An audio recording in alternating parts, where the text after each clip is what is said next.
สวัสดีค่ะยินดีต้อนรับแขกผู้มีเกียรติทุกท่านเข้าสู่งานปาฐกถาพิเศษในโอกาสครบรอบ 50 ปีการสถาปนาอาเซียนค่ะ Good morning, Excellencies, distinguished guests, ladies and gentlemen. I'm ภาคบุญนุชและดิฉันนางสาววิรัตินีวัฒนยูทวีวัฒน์เราทั้งสองเป็นตัวแทนของกรมอาเซียนและจะเป็นพิธีกรในงานวันนี้งานปาฐกถาพิเศษจะเริ่มต้นในอีกไม่กี่นาทีข้างหน้านี้ค่ะ The ceremony will begin shortly. Please kindly be seated. Thank you very much.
ท่านรัฐมนตรีจูลี่บิชอปรัฐมนตรีการต่างประเทศเครือรัฐออสเตรเลียท่านเอกอัครราชทูตนงนุชเพชรรัตน์ผู้บริหารสถาบันการต่างประเทศเทววงศ์วโรปการแขกผู้มีเกียรติทุกท่านขอต้อนรับสู่ปาฐกถาพิเศษในโอกาสครบรอบ 50 ปีของการก่อตั้งอาเซียนซึ่งได้รับเกียรติจากท่านรัฐมนตรีบิชอปเป็นองค์ปาฐกถาค่ะ Excellency, the Honourable Julie Bishop, MP, Minister of Foreign Affairs of Australia, Your Excellency Ambassador Nongnut Pecharat, Dean of Tewawong Varopagan Institute, Foreign Affairs, Ministry of Foreign Affairs of Thailand. Excellencies, distinguished guests, ladies and gentlemen, good morning and welcome to the 50th anniversary of ASEAN Special Lecture Series with the Honourable Julie Bishop, Minister of Foreign Affairs of Australia, as keynote speaker, followed by a reception hosted by the Ministry of Foreign Affairs of Thailand. Today, main event will be the 50th anniversary of ASEAN Special Lecture Series titled ASEAN at 50 for Now and Posterity. งานปาฐกถาพิเศษในวันนี้มีวัตถุประสงค์เพื่อเสริมสร้างความตระหนักรู้ของภาคส่วนต่างๆเกี่ยวกับอาเซียนอันจะนำไปสู่ประชาคมแห่งความร่วมมือที่ไม่ทอดทิ้งใครไว้ข้างหลังค่ะ The lecture series aims to raise awareness about ASEAN among various sectors nationwide and to promote a well-informed and engaged community that contribute to foster closer cooperation in various areas as ASEAN moves towards greater cohesion and integration.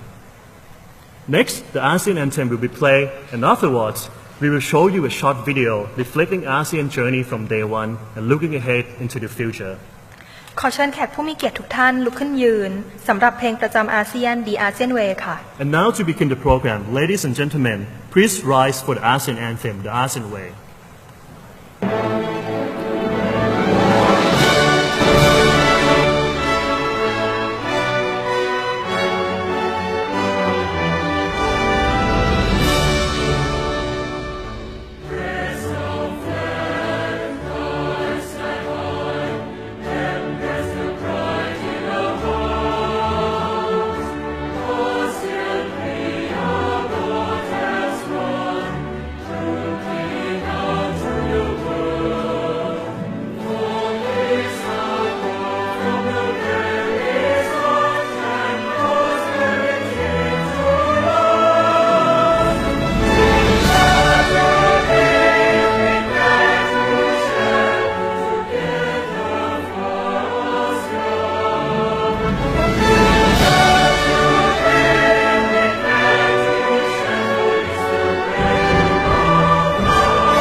ลำดับต่อไปขอเชิญรับชมวิดีทัศน์รำลึกครบรอบ 50 ปีการสถาปนาอาเซียนค่ะ Please be seated, and following the anthem is short video presentation of ASEAN.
บัดนี้ขอเชิญเอกอัครราชทูตนงนุชเพชรรัตน์ผู้บริหารสถาบันการต่างประเทศเทววงศ์วโรปการขึ้นบนเวทีเพื่อกล่าวเปิดในฐานะผู้แทนรัฐมนตรีว่าการกระทรวงการต่างประเทศค่ะ May I now invite Her Excellency Ambassador Nongnut Pecharat, Dean of Tewawong Varopagan Institute of Foreign Affairs, onto the stage to give opening remarks on behalf of the Minister of Foreign Affairs of Thailand.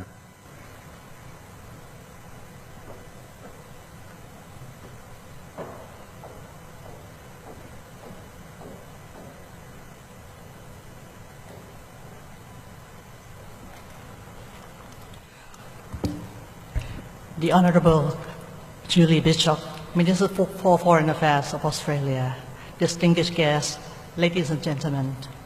On behalf of the Ministers of Foreign Affairs of Thailand, it is my great pleasure and honour to extend a very warm welcome to the Honourable Julie Bishop, Minister for Foreign Affairs of Australia.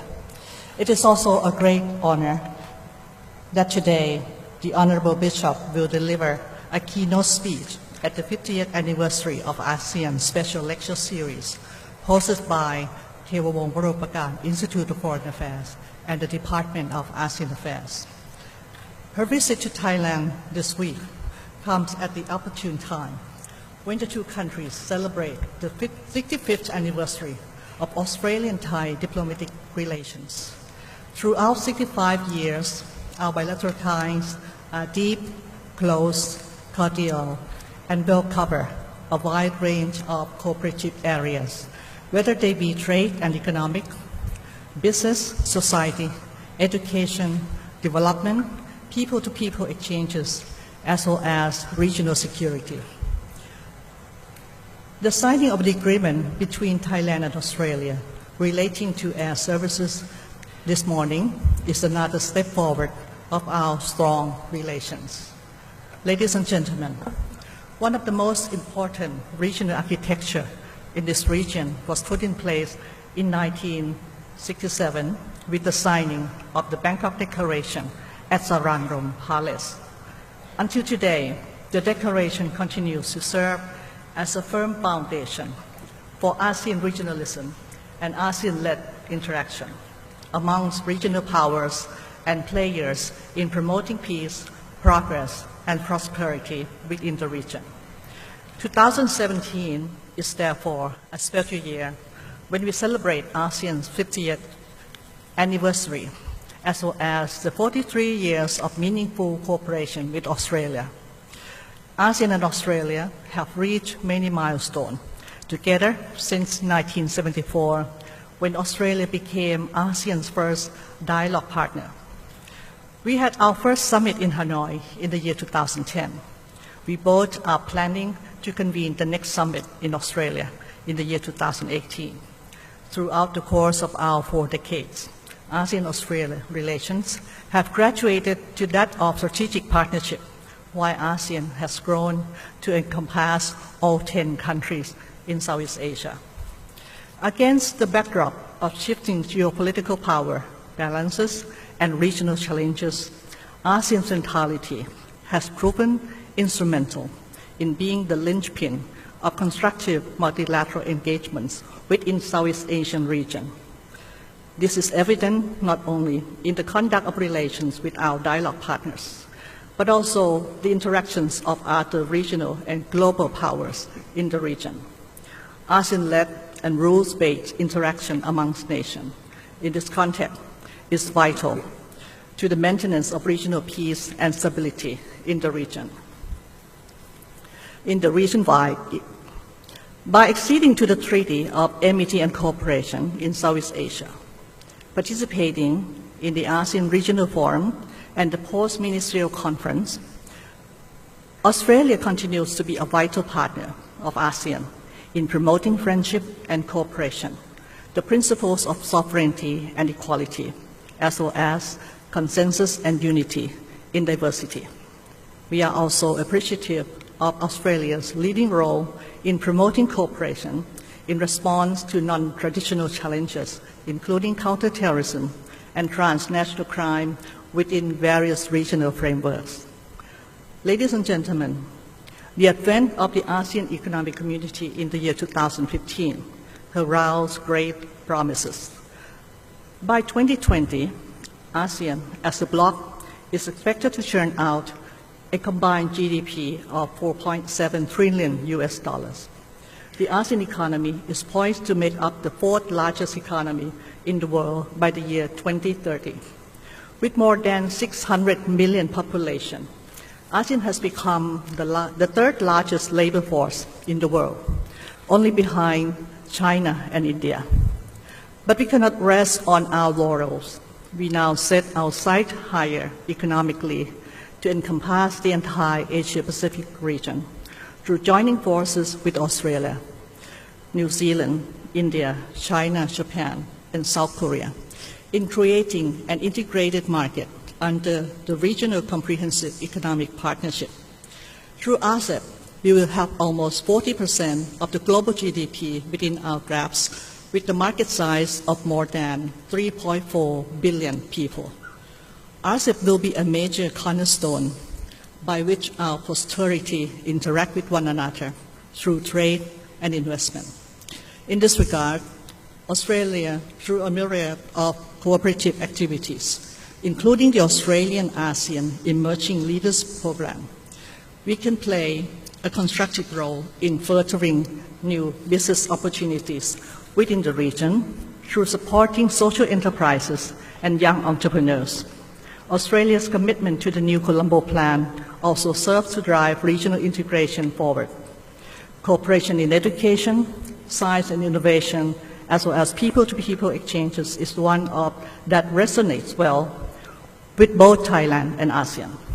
Such vision and commitment is complementary to our vision of Thailand 4.0 Master Plan, especially in areas of business development, sustainable agriculture, climate action, and public health.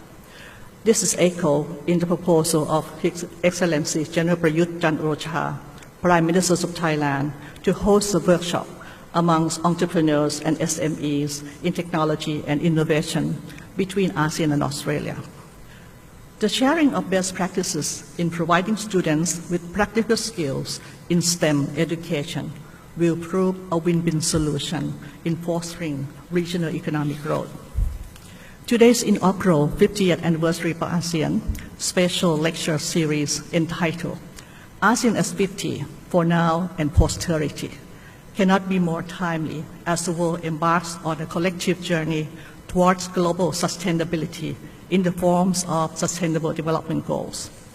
ASEAN, on our part, is also doing our utmost to synchronize our efforts. To this end, Thailand has been entrusted with the important task of being the ASEAN coordinator for the complementarities between the ASEAN Community Vision 2025 and the UN 2030 Agenda for Sustainable Development. The phrase for posterity also carries a special meaning, as it is part and parcel of the vision of ASEAN's founding fathers when drafting the Bangkok Declaration, that the organization may benefit succeeding generations. May I urge you to explore the replica of the Bangkok Declaration on display in the hall along with the exhibition outside. I wish to conclude my remarks by stating that an important highlight of the visit of the Honorable Bishop is today's meeting with His Excellency Don Paramat Vinay, Minister of Foreign Affairs of Thailand. We firmly believe that this visit will augur well for the strengthening of our bilateral relations and regional cooperation.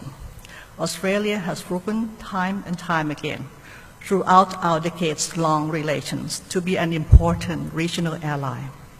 We will continue to find avenues of cooperation that are mutually beneficial to us all, especially in fostering economic dynamism within the region. Our leaders remain steadfast in delivering on their political blessings. I believe it is incumbent upon all of us to realize that vision and turn it into reality so that the ASEAN and beyond can be a region of peace, stability, and sustainability. I thank you all for your kind attention.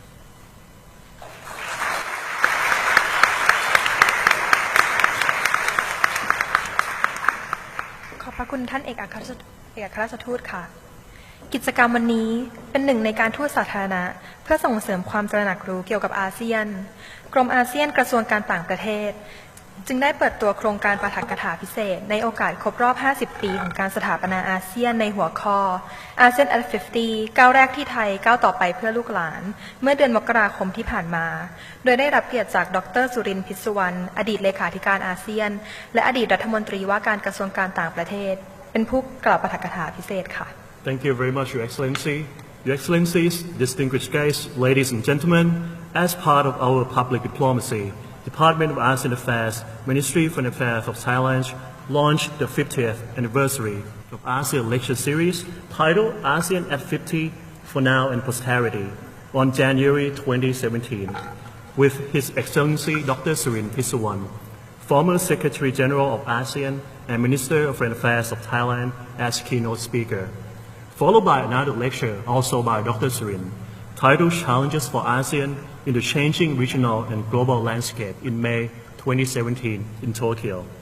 ในโอกาสนี้กระทรวงการต่างประเทศโดยได้รับความร่วมมือจากสถานเอกอัครราชทูตออสเตรเลียประจำประเทศไทยมีความยินดีเป็นอย่างยิ่งที่ได้รับเกียรติจากรัฐมนตรีว่าการต่างประเทศออสเตรเลียเป็นผู้กล่าวปาฐกถาพิเศษในโอกาสนี้ค่ะ And today, in close cooperation with Australian Embassy in Bangkok, the Ministry of Foreign Affairs of Thailand is proud to have Your Excellency the Honourable Julie Bishop, MP, Minister of Foreign Affairs of Australia, as our keynote speaker. รัฐมนตรีบิชอปเป็นสตรีคนแรกที่ดำรงตำแหน่งรัฐมนตรีว่าการต่างประเทศเครือรัฐออสเตรเลียตั้งแต่ปี 2556 หลังจากดำรงตำแหน่งรัฐมนตรีเงาด้านการค้าเป็นระยะเวลา 4 ปี Minister Bishop was sworn in as Australia's first female Foreign Minister on September 2013, following 4 years in the role of Shadow Minister for Foreign Affairs and Trade.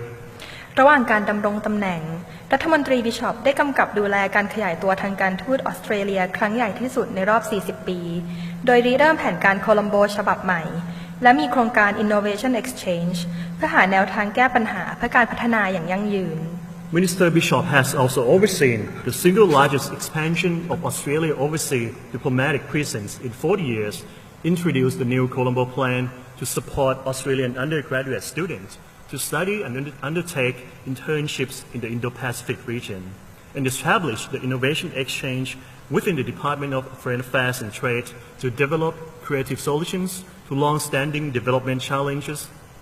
May I now invite Her Excellency onto the stage for the special lecture, please.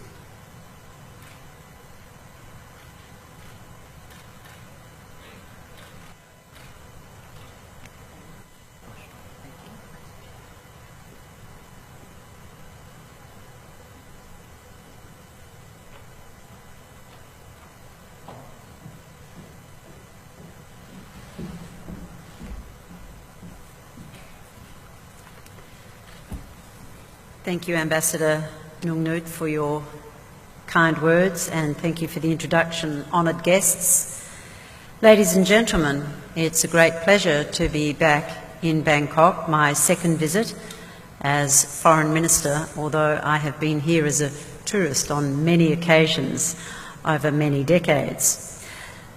I began my day this morning with an early morning run through Lumpini Park, and I joined hundreds, it seems, of local people embracing brisk exercise, not just the physical and mental, but also the spiritual. And it reminded me again how the Thai people are able to bring such balance into their lives. I then paid my respects at the Grand Palace, expressing the condolences of the Prime Minister, the Government and the people of Australia on the passing of your beloved monarch, His Majesty King Ramos IX.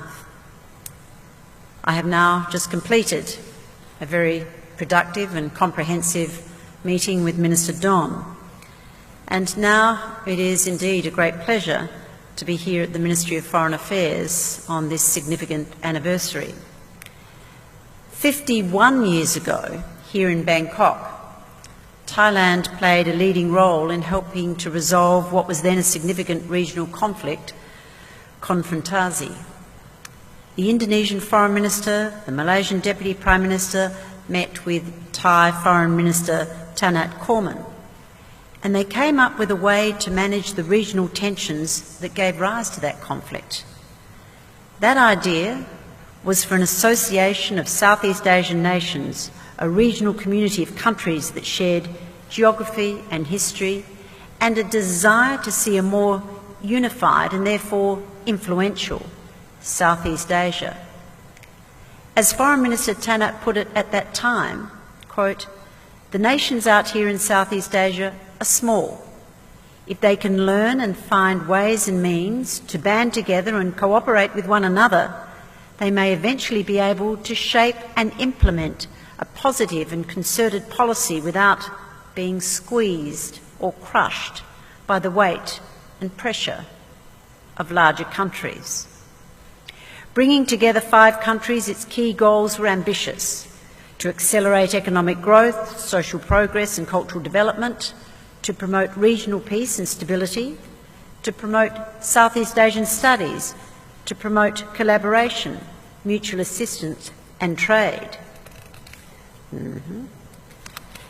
And so 50 years ago, here in Bangkok, a new phase in the history of Southeast Asia began with the birth of the Association of Southeast Asian Nations.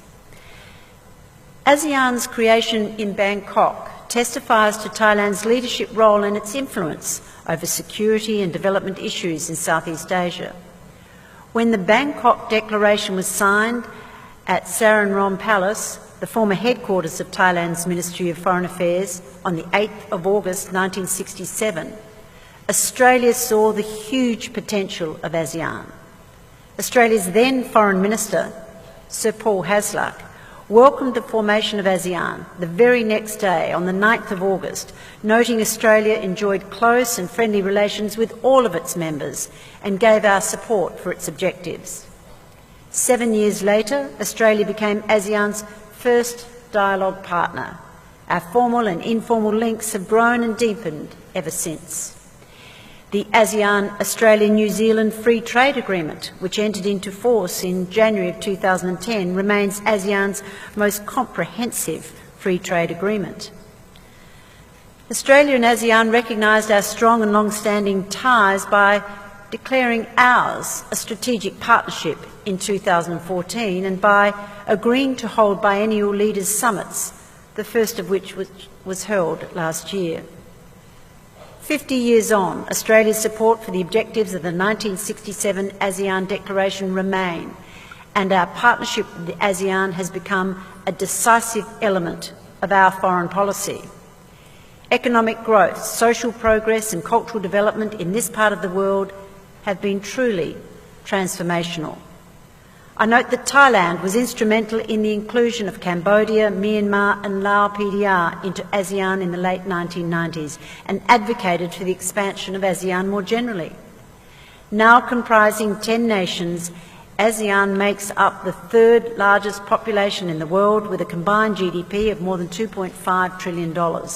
ASEAN economies comprise the 3rd largest economy in the Indo-Pacific, behind only India and China, and indeed the 5th largest in the world.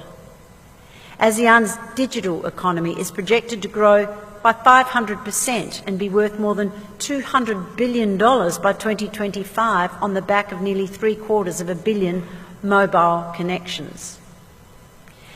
This region's transformation is remarkable. Take this one statistic.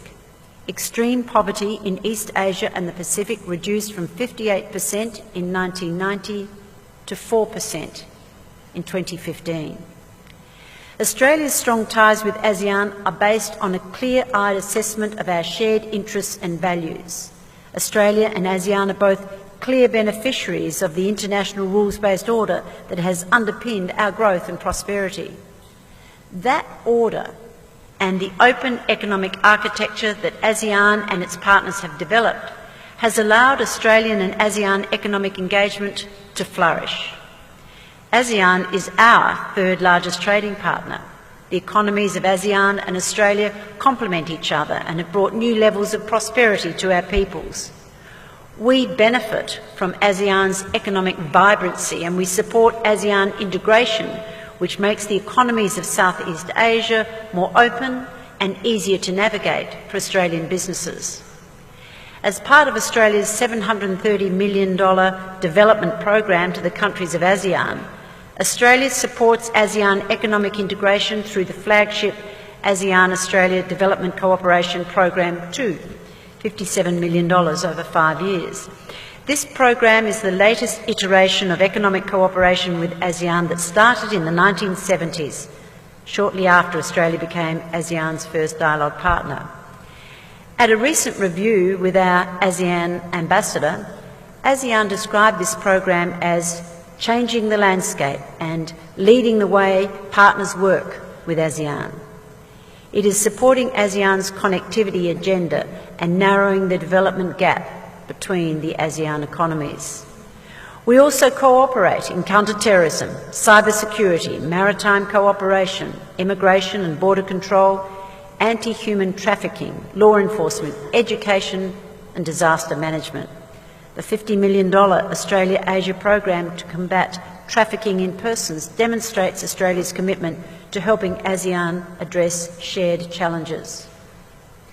This program connected Indonesian law enforcement to counterparts in Cambodia, Myanmar and Thailand, which assisted with the successful prosecution of traffickers charged with enslaving more than 1,500 fishers in Indonesia's Maluku province in 2015.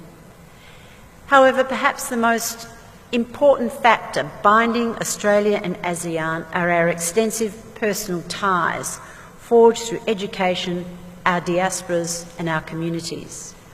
Almost 1 million Australian residents in a population of 24 million claim ASEAN ancestry.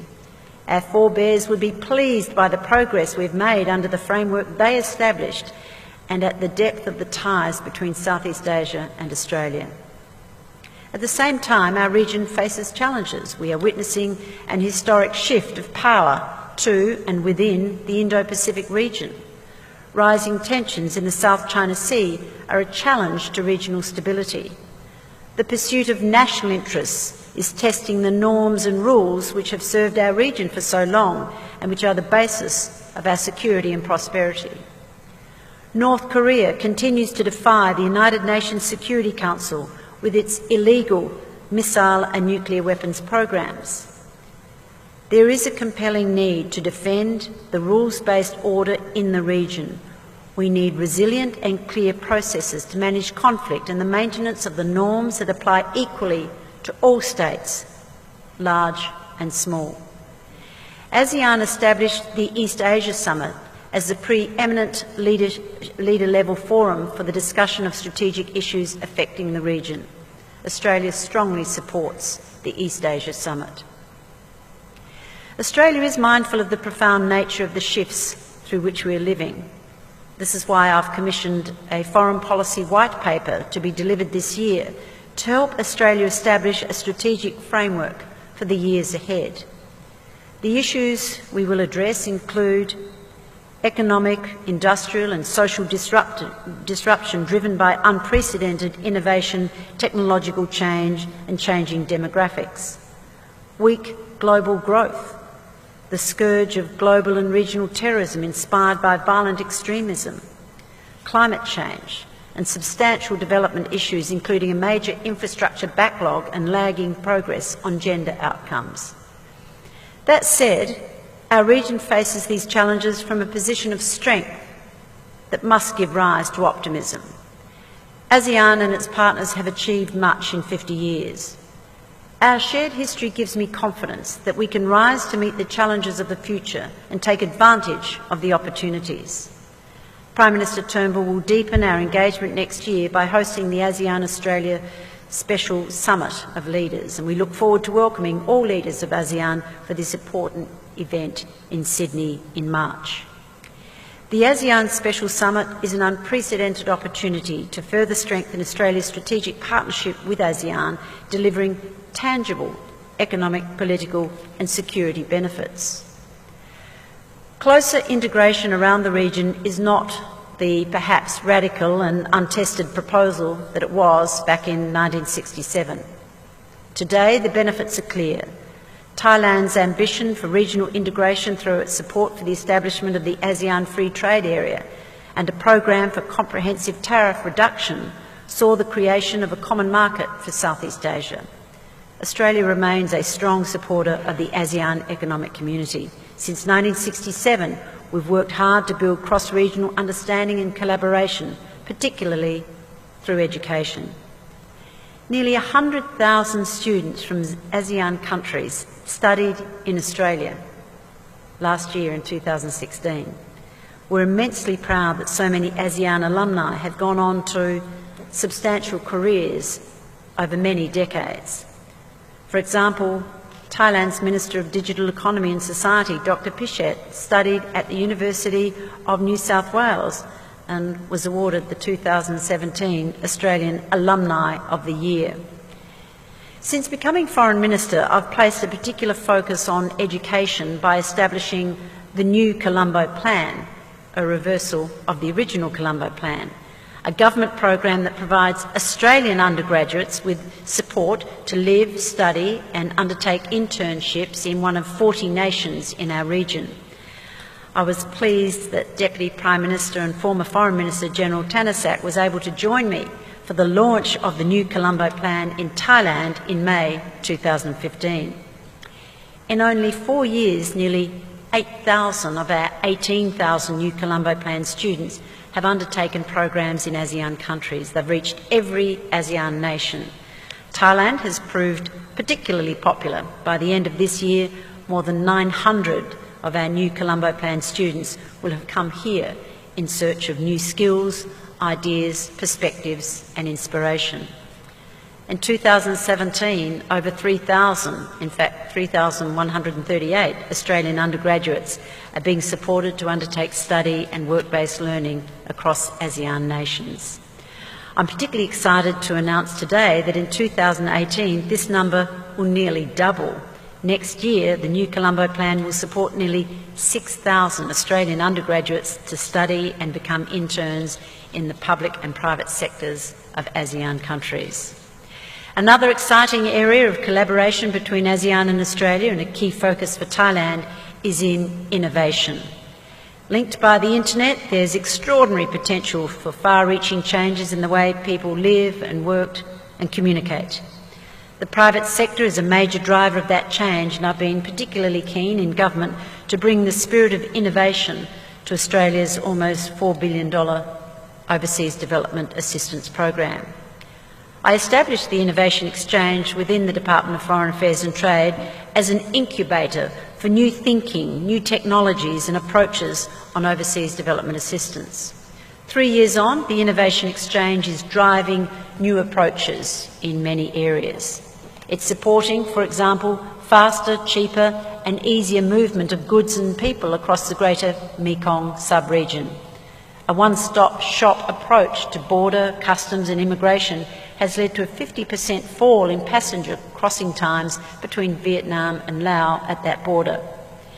It's exciting that this approach is about to be adopted between Thailand and Laos, with a similar one-stop shop opening on the border of these two countries.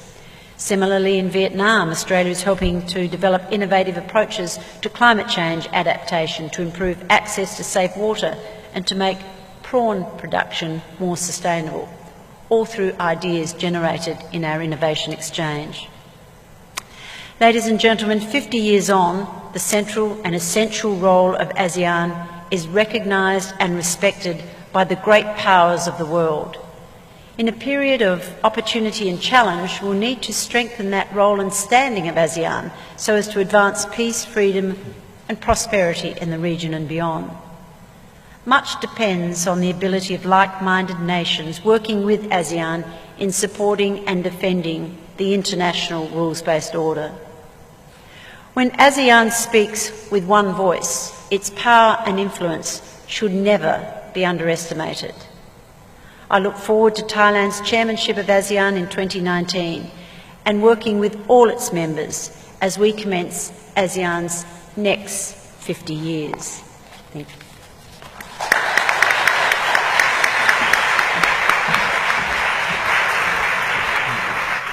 Thank you very much, Your Excellency, for the insightful and inspiring keynote speech. Please remain on the stage for the Q&A session.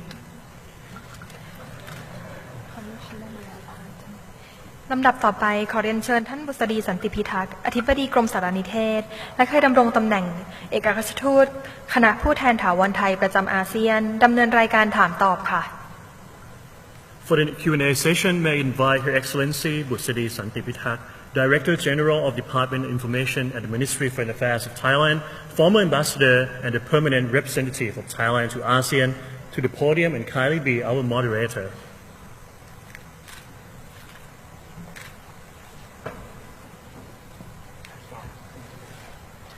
Thank you, Excellency. The Honourable Julie Bishop, Minister for Foreign Affairs of Australia, Your Excellency Ambassador Nongnut Pecharat, Dean of Tewawong Waropagan Institute for Foreign Affairs, Excellencies, distinguished guests, ladies and gentlemen, it's indeed a pleasure for me to act as a moderator for this Q&A session, and I wanted to reassure you it's by coincidence that today the women are controlling the stage. And of course, I'm very pleased, and I think Minister Bishop's enlightening and thought-provoking lecture has certainly inspired our audience to raise a few questions and continue the discussions. Minister Bishop has given us a tour d'horizon of developments of ASEAN over the last 50 years, and of course, Australia's constructive role since ASEAN's inception and as ASEAN's first dialogue partner only testifies to the fact that the future holds vast opportunities for our collaboration between ASEAN and Australia on regional and global issues. And of course, what will be the future prospects, it's also up to you to raise these questions and present your views and comments. So the floor is now open for a few questions and comments. I would like to ask those who would like to pose questions to Minister Bishop to raise your hand so that we can give you a microphone. And of course, before stating your question or comment, please kindly identify yourself and the affiliation, and to gently remind you, we are running a tight schedule, so please kindly be brief. Please, the floor is now open. Thank you very much for your inspiring speech, Excellency. I am Ondaporn Philngon, a newly recruited diplomat and also an alumni from the University of New South Wales in Australia. Never have I thought to be speaking to you today as the first female foreign minister of Australia. I believe you have been a great inspiration for all female diplomats here, including myself. And having lived in Sydney for 3 years, I have been impressed by how the city and the nation as a whole managed to bring peace and unity despite diversity. And because of this, I would like to ask Your Excellency on your views as how to make ASEAN, with its multiculturalism, into a peaceful and unified community. Thank you. I believe the question is, what advice would I give ASEAN on how to ensure it continues to be a peaceful and unified community? Yes. Given that we are celebrating ASEAN's 50th anniversary and that a number of countries have joined ASEAN in that time, so that it now numbers 10 nations, we should marvel at its ability to combine the different political, economic, historical, cultural, social elements of 10 countries. And as I said, when ASEAN speaks with one voice, it is indeed a powerful influence on regional outcomes. I believe that there is a deep understanding amongst the ASEAN countries of the importance of putting differences aside and focusing on the strengths of ASEAN, that is the joint commitment to values and interests that advance not only the agendas of the member countries but the region as a whole. In terms of diversity, I think the ASEAN nations have embraced their differences as one of its strengths, and issues like gender equality, the empowerment of women and girls, are some of those cross-cutting issues, if I can put it that way, that will continue to underpin the strength of ASEAN moving forward.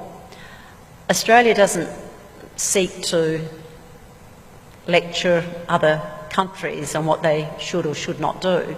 All we can do is demonstrate by our experience what we have learned, what we have found works for us, and share our experiences and our practices with other countries.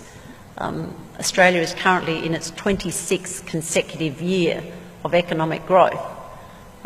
That has come about through continuing economic reforms. We're also one of the most successful multicultural nations on earth, welcoming to Australia people from every country around the world. And so we can share our experience, we can stand as an example of the outcomes of the policies we've adopted.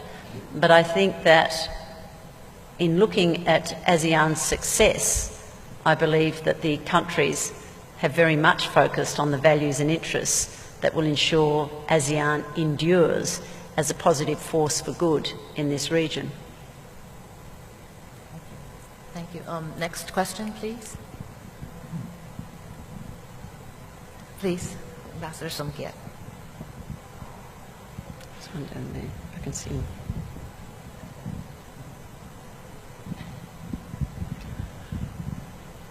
Thank you. My name is Somkiat Ariyapatya, former ambassador of Thailand to a few countries, several countries. I am now a senior fellow at ASEAN Studies Center, Chulalongkorn University. Thank you very much for your lecture, and your profound thinking about ASEAN-Australian relationship. We have been through for the last 50 years. And as Lee Kuan Yew once said, when we look into the future, we have to look for another 50 years, what will happen, to the world. So I like to seek your view as Australia is a key player in the Asia-Pacific region. What do you see from Australian point of view as the economic and political challenges for our region?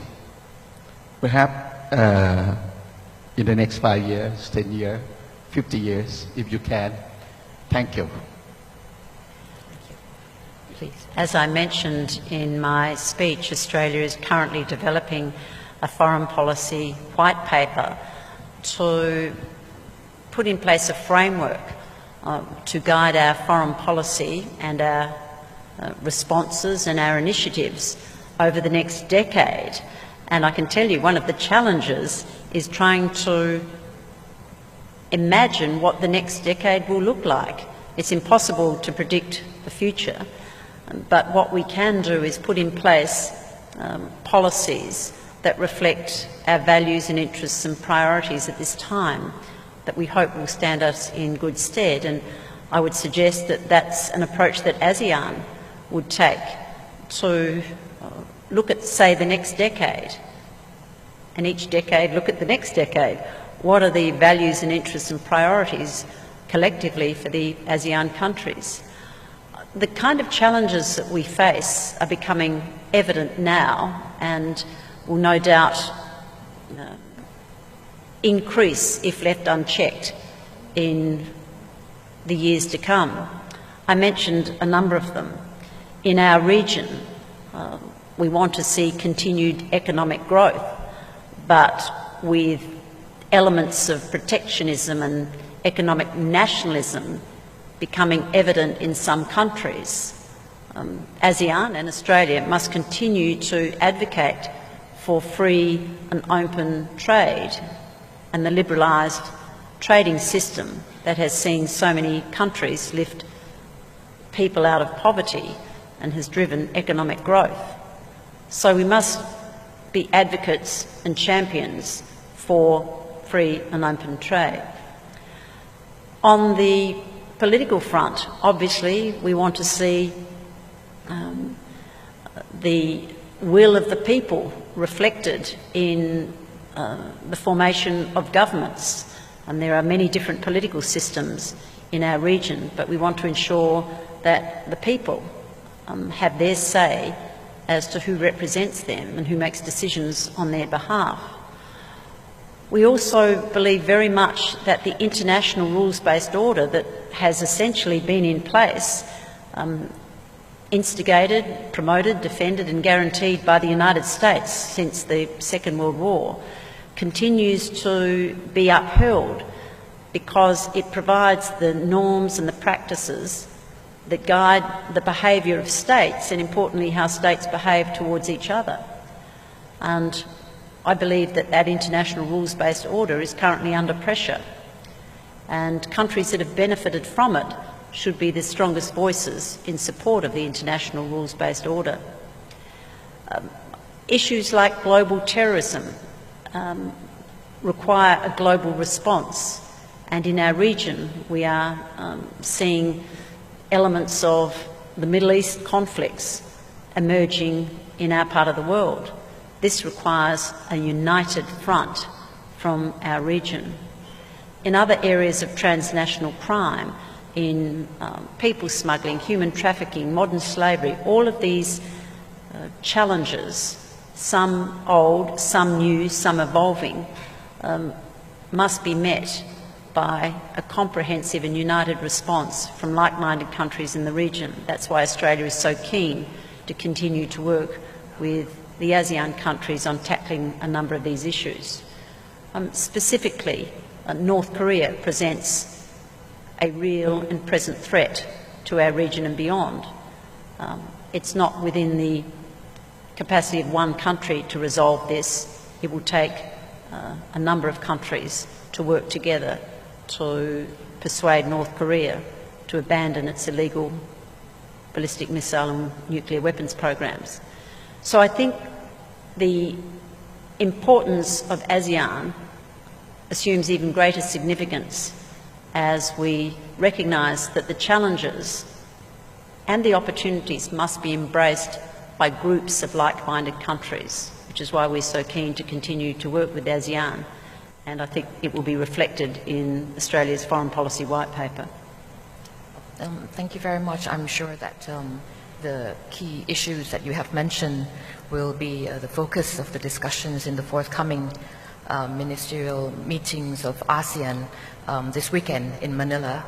And I think because we are running out of time, I wish to thank Minister Bishop for her time in answering all the questions very comprehensively and succinctly.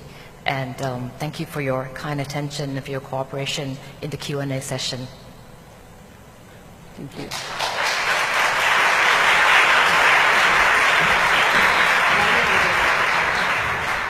Thank you very much, Your Excellency. Please kindly remain on the stage. We also thank Director General Busadi for her kind assistance as moderator. ขอบพระคุณท่านอธิบดีกรมสารนิเทศสำหรับการดำเนินรายการถามตอบค่ะในลำดับต่อไปขอเชิญเอกอัครราชทูตนงนุชเพชรรัตน์ขึ้นบนเวทีเพื่อมอบช่อดอกไม้แก่รัฐมนตรีบิชอปค่ะ Now may I please invite Her Excellency Ambassador Nongnut Pecharat, Dean of Tewawong Varopagan Institute, Foreign Affairs, to present a flower bouquet to keynote speaker.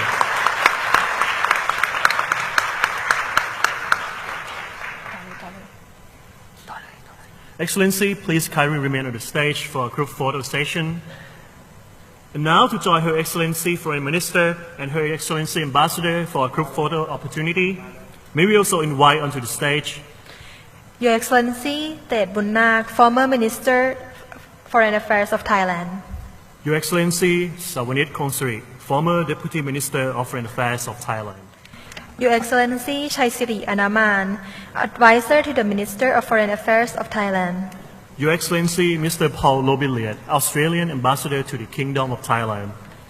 Your Excellency Dr. Chitriya Pintong, President of the ASEAN Association Thailand, former Deputy Permanent Secretary of Foreign Affairs of Thailand.